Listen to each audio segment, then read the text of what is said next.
ibang balita, libo-libong deboto ang nakisaya sa pista ng Santo Niño sa Tondo, Maynila. Sa tindi ng init at siksikan, may ilang hinimatay. Nasa frontline ng balitang yan, si Gio Robles. Sabay-sabay na binasbasan ang mga imahe ng Santo Niño sa Tondo, Maynila kanina. Ang libo-libong deboto tiniis ang init at siksikan sa kapistahan ng Santo Niño de Tondo. Kanya-kanyang bitbit ng replika ng imahen ang mga debotong dumalo sa oras-oras na misa sa Archdiocesan Shrine of Santo Niño na hating gabi pa nagsimula. Sa dami ng mga nakifiesta, may ilang hinimatay, gaya ng babaeng yan na agad isinugod sa ospital. Sa kabila ng ilang nangangailangan ng atensyong medikal, naging mapayapa ang selebrasyon sa Tondo ayon sa Manila Police District.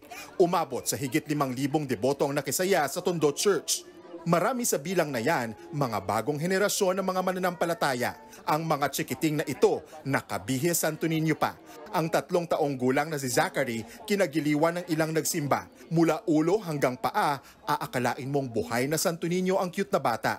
Kwento ni Princess, panata niyang bihisan na ala Santo Niño ang kanyang uniko iho bilang pasasalamat.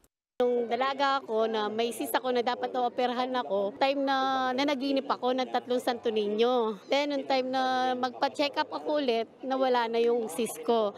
Twinning rin sa kanilang suot na ala Santo Niño ang magkapatid na ito. Mismong si Mara raw ang nagtahi ng mga damit ng kanyang anak.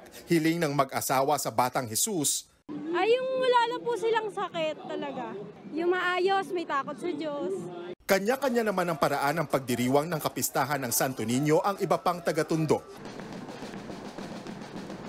Sa pag-ikot ng News 5, ramdam na ramdam ang kasiyahan. Bawat kalye may munting salo-salo. Pagpasok mo naman sa mga looban at bawat kanto, indakan kung indakan para sa Santo Niño. Viva Santo Niño! Viva! Viva Santo Niño! Viva! Viva Santo... Nagbabalita mula sa Frontline, Gio Robles, News 5. Mga kapatid, Jess De Los Santos po. Iba na ang may alam at may pakialam sa panahon ngayon. Para sa tuloy-tuloy na balitaan sa Frontline kahit weekend, mag-follow at